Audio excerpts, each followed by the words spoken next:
la lutte pour l'intelligence artificielle, la compétition internationale est d'abord une compétition pour l'intelligence humaine. Bonjour, je suis Cédric O, je suis secrétaire d'État en charge de la transition numérique et des communications électroniques.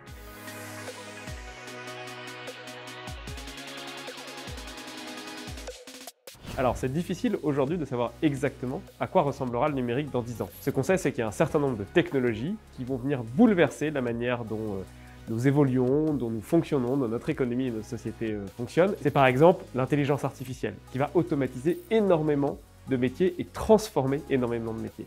C'est l'informatique quantique.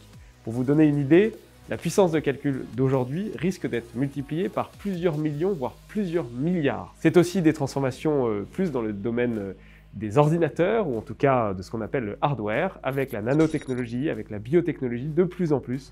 On va voir se marier la question des sciences de la vie et la question de l'informatique. Toutes ces technologies sont absolument essentielles, elles sont parfois plus ou moins mûres dans ce que nous connaissons, on doit encore continuer la recherche. Alors, le cloud et le big data vont probablement venir beaucoup transformer notre économie, transformer la manière dont fonctionnent les entreprises, l'État, les services publics, les services privés. C'est pour cela qu'on doit investir dans cette question du cloud, dans ce qu'on appelle la plateformisation. De plus en plus, en fait, il y aura une déconnexion entre l'ordinateur, le téléphone portable et la puissance de calcul qui risque d'être dans le cloud. Les écoles supérieures sont absolument essentielles dans cette grande compétition technologique. Et donc, on doit pouvoir former plus de gens, on doit pouvoir attirer plus de talents de l'étranger. C'est en se confrontant, en faisant venir les meilleures personnes des États-Unis, de l'Afrique, de l'Asie, qu'on réussira à faire en sorte à progresser et à inscrire la France dans cette mondialisation et dans cette idéologie de performance. Il faut continuer à investir dans la formation des ingénieurs, dans la formation des chercheurs. C'est absolument indispensable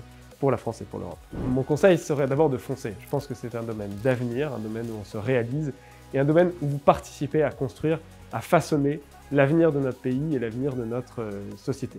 Donc, notre conseil, ce serait évidemment de toujours progresser, de ne jamais rester sur ses acquis. Le numérique est un domaine qui se transforme extrêmement vite et les langages évoluent, les techniques de codage évoluent, les techniques utilisées évoluent. Il n'y a jamais rien d'acquis, mais c'est aussi ce qui fait le côté passionnant de cet écosystème. Il faut toujours continuer à progresser. Il faut absolument qu'il y ait plus de filles dans les filières du numérique. C'est pour ça que l'État doit faire des efforts, que les formations doivent faire des efforts, que les entreprises doivent faire des efforts. Mais mesdames, ne laissez pas le numérique aux mains des garçons. D'abord parce que vous n'êtes pas moins doués, vous n'avez pas moins de compétences pour réussir dans les métiers du numérique. Et puis parce que si vous laissez ce secteur aux mains des seuls garçons, alors vous laissez une partie de votre avenir aux mains des seuls garçons. Les études ont très bien montré qu'un garçon qui code un algorithme introduit dans l'algorithme un certain nombre de biais inconscients. Par exemple, dans le domaine du recrutement.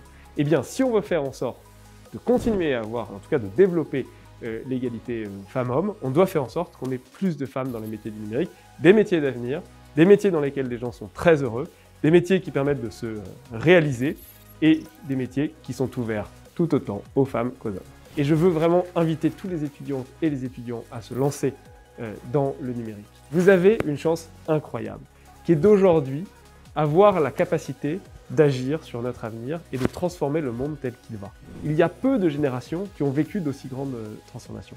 Donc c'est pour ça que maintenant il faut s'engager dans le numérique, c'est que si vous ne voulez pas la décision de ce à quoi vont ressembler les applications que vous utilisez tous les jours, ou ce à quoi vont ressembler les politiques publiques qui façonnent notre pays, alors c'est maintenant qu'il faut s'impliquer, c'est maintenant qu'il faut s'engager, et c'est maintenant qu'il faut s'engager dans le numérique, parce que la manière dont le numérique va évoluer, ceux qui font le numérique vont dessiner le monde de demain.